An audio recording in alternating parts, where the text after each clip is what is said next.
Adogleru inangudi kaidonunda.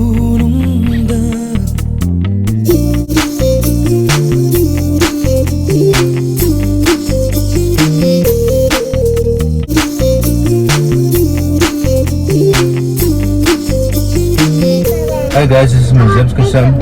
And it's me, Getting Tom. Welcome back to our channel, The Kasam Kasam Family.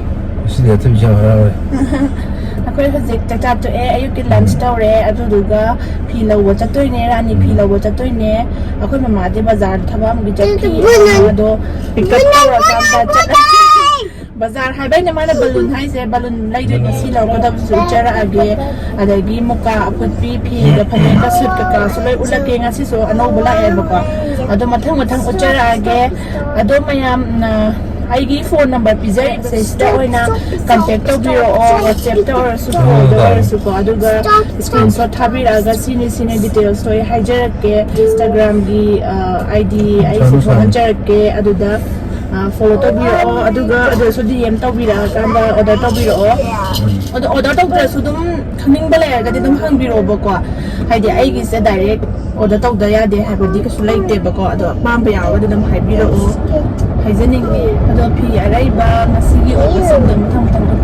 Hello guys, Rani Circle is back with amazing offers and rewards for limited period. Rani Circle is very safe and 100% legal gaming app to show your skills on which you can play Rani game and can win cash.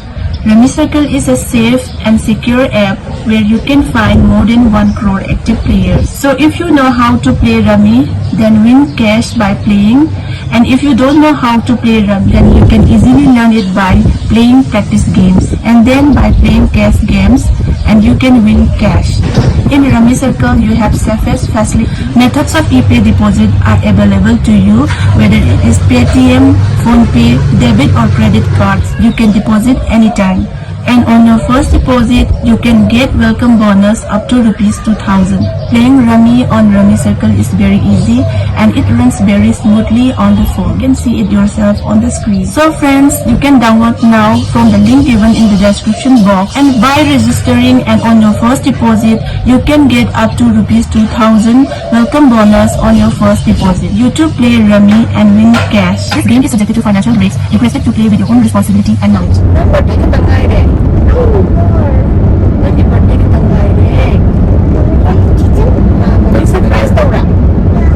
Surprise present program. Amen. Alam mo cake di kay design to sa ina. Cheers. Ay sa atoy big birthday gi suka yuta preparation ko din.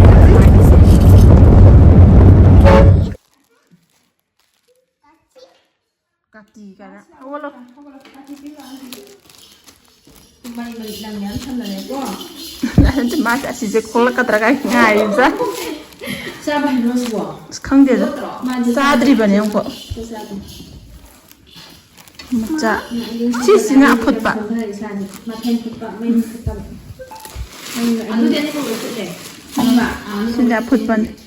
Sina Afutpa.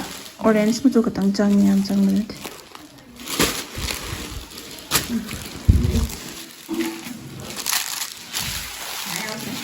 Yaw de thabila.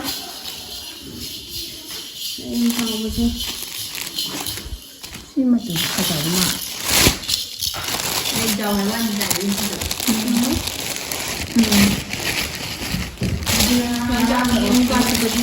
đấy cả blue đậm vậy ôi đây nó có cái nào mà sụt dạo wow ôi đơn giản nó bạn mà xin wow vừa được em về cái đó chả em về rồi đó nên làm cột bị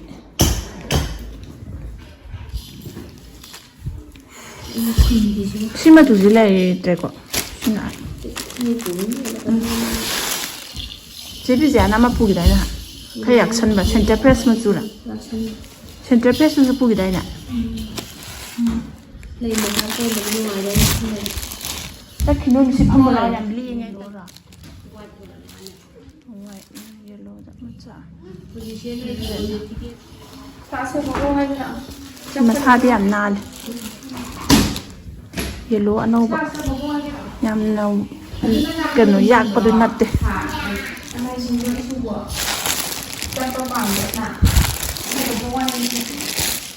nam pink white nam putty there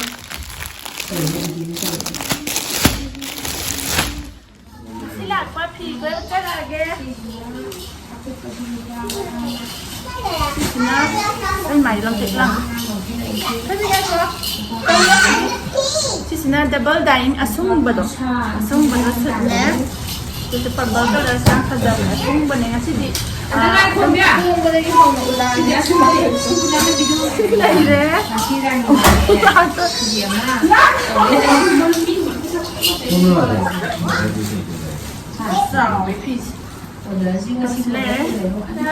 Lenin sana ko video pa suda ba ngatan kala makan yan yaw maya yaw makan itu asla ya coba yang sina suda ba ngatan suda ba lagi sina linin paneka dari suda sina polis tata mo kafen bane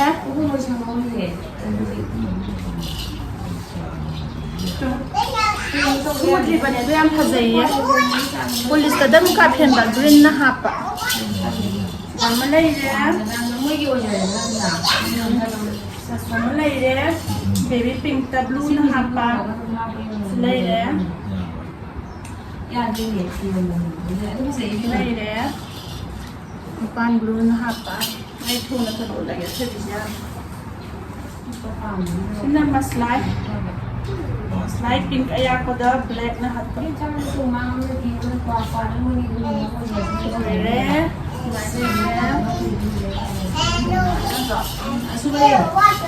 muka pido. Lo bayar apa ni? Sini dem lo bayar ni. Aina hanya kita di subai bibi bapa. Sini surah bane dem lo bayar.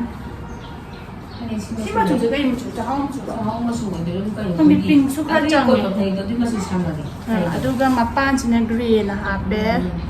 Saya menale, hendak selas nah. Macam macam apa begini selas lah.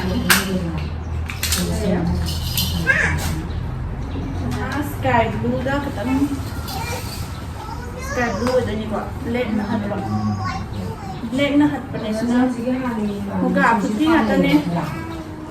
Sisi black na hapa ne lam thang kulak hapa do may ay daga bus may ansay ko may na black oy bas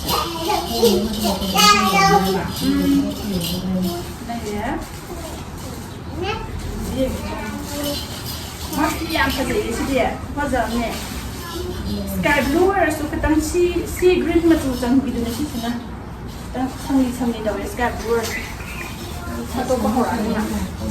Terus mainlah sana macam na hape, mayek se, hape, kabuk susah ya, ini.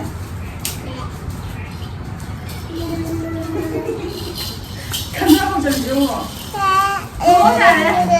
Jadi sila jadi pink tablet na hape macam mana hajar sih di mana? Hajar apa ni? Maya ada kabuk saya kan? Saya tu di sana yang surat ya dan jadi orang surat lain. Sini lagi deh. Ada itu ya.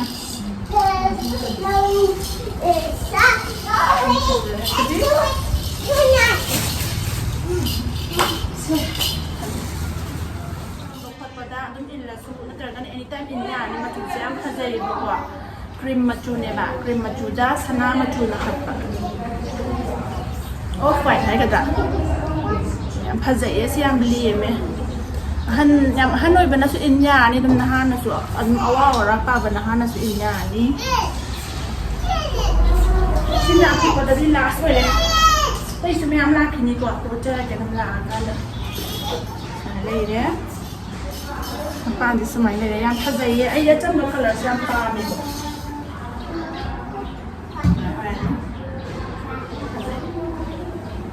aduh mayam ꯑꯩꯅ ꯉꯁꯤ ꯎꯠꯆꯔꯤꯕ ꯐꯤꯁꯤꯡꯁꯦ ꯄꯥꯝꯕꯤꯔꯒꯗꯤ ꯑꯩꯒꯤ contact number ꯄꯤꯖꯔꯤꯕ ꯑꯗꯨꯗ contact ꯇꯧꯕꯤꯔꯛꯑꯣ ꯋꯥꯆꯦꯞꯇ ꯑꯣꯏꯔꯁꯨ call ꯑꯣꯏꯔꯁꯨ ꯇꯧꯕꯤꯔꯛꯑꯣ ꯑꯗꯨꯒ ꯑꯩꯒꯤ ꯏꯟꯁꯇꯥꯒ꯭ꯔꯥꯝꯗꯁꯨ ꯑꯗꯨꯝ ꯊꯥꯒꯠꯂꯛꯀꯅꯤꯕ ꯇꯞ ꯇꯞꯅ ꯐꯣꯇꯣ ꯑꯣꯏꯔꯣ ꯚꯤꯗꯤꯑꯣ ꯑꯣꯏꯔꯣ ꯑꯗꯁꯨ ꯑꯗꯨꯝ ꯀꯟꯇꯦꯛ ꯇꯧꯕꯤꯔꯛꯑꯣ ꯑꯗꯨꯒꯤꯁꯨ ꯂꯤꯡꯛꯇ ꯀꯥꯗ ꯂꯣꯏ ꯍꯥꯞꯆꯔꯝꯒꯦ ꯁ꯭ꯀꯥꯏ ꯕ꯭ꯂꯨꯗ ꯈꯤꯇꯪ ꯁꯦꯟꯇꯔ ꯐ꯭ꯔꯦꯁ ꯃꯆꯨ ꯆꯪꯕꯗꯣ ꯌꯥꯝ ꯂꯥꯏꯠ ꯑꯣꯏꯌꯦ ꯀꯩꯁꯨ ꯗꯥꯔꯛ ꯑꯣꯏꯗꯦ ꯃꯄꯥꯟꯁꯤꯅ ꯃꯦꯔꯨꯟ ꯍꯥꯏꯒꯗ꯭ꯔꯥ ꯑꯗꯨꯅ ꯍꯥꯞꯄꯅꯦꯕꯀꯣ ꯑꯗꯣ ꯁꯤꯅ ꯐꯤꯖꯤꯟꯁꯦ ꯈꯤꯇꯪ ꯄꯤꯛꯅ ꯆꯦꯟꯕꯤꯗꯨꯅ ꯁꯤꯅ ꯑꯃꯨꯛ ꯄ꯭ꯔꯥꯏꯁ ꯈꯔ ꯇꯥꯏꯌꯦ ꯍꯧꯖꯤꯛ ꯎꯠꯈꯤꯕ ꯃꯌꯥꯝꯗꯩ ꯁꯤꯁꯨ ꯌꯥꯝ ꯐꯖꯩ ꯏꯆꯝ ꯆꯝꯕ ꯅꯪ ꯄ꯭ꯔꯥꯏꯁꯈꯔ ꯅꯦꯝꯃꯦ ꯈꯤꯇꯪ ꯍꯟꯗꯣꯛꯑꯣ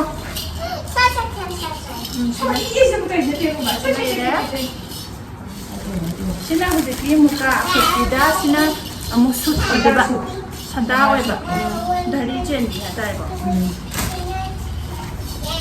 sina amana sok oire bi amna sok oire machu se am phajai si makule machu ro jora se atu tu se dari chen bi ne maina mapan da macham dang hapado so dari ne soira sana machu na chele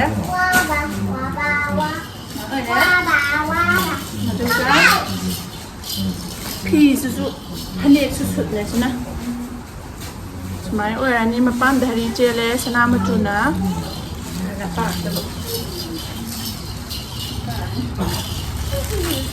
duka ngasi aurak Rani Phee se Rani Phee khitang ulake yam da bida koloi ma kitin thoroi ado arai bakra se ai khara ulage biya le to si se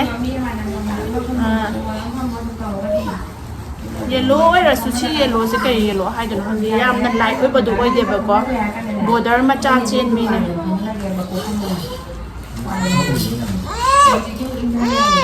ha ke kam ya la Bibi hando yare so yare to border ma cha ne ba ko hana ka bo su phajana chai ba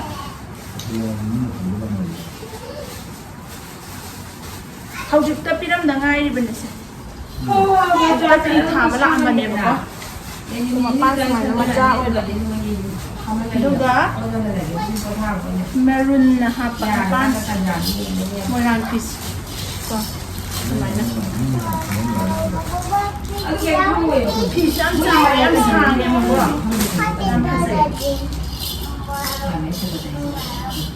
Sila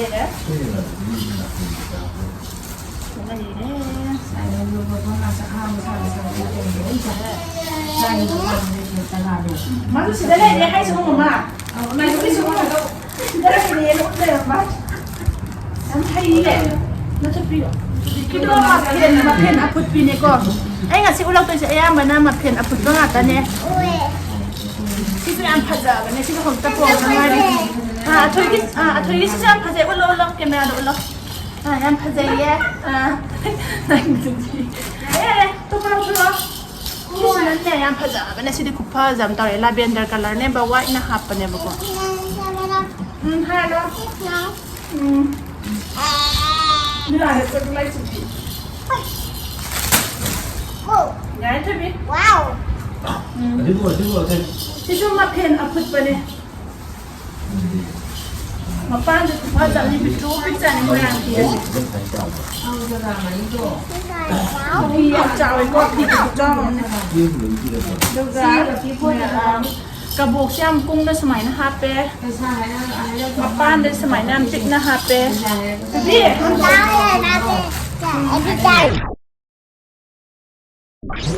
Everyday, dah tahu mana deh.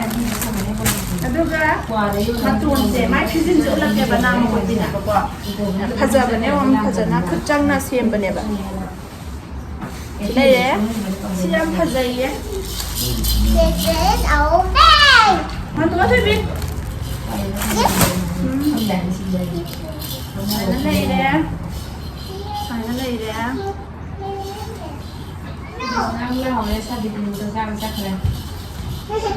Đây chỉ riêng thôi cái anh làm cút lên rồi anh đi cũng tầm cút lên tụ ở kia đây là yên gì đó.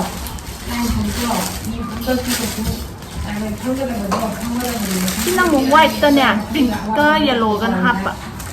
ꯁꯤꯁꯨ ꯐꯖꯩ ꯌꯥꯝ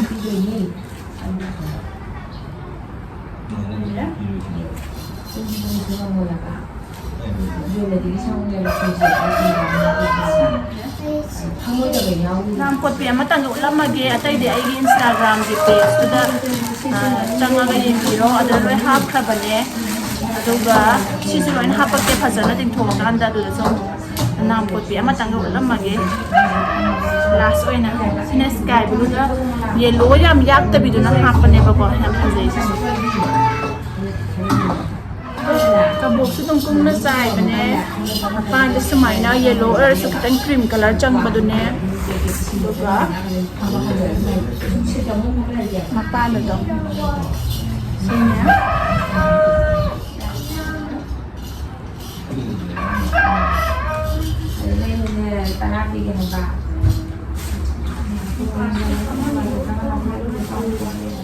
Muga sud amakhaktang ulamag anauba lako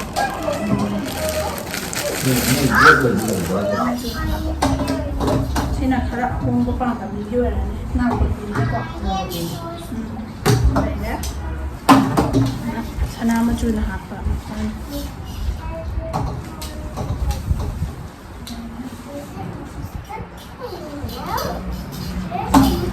hane ka sud dun next layer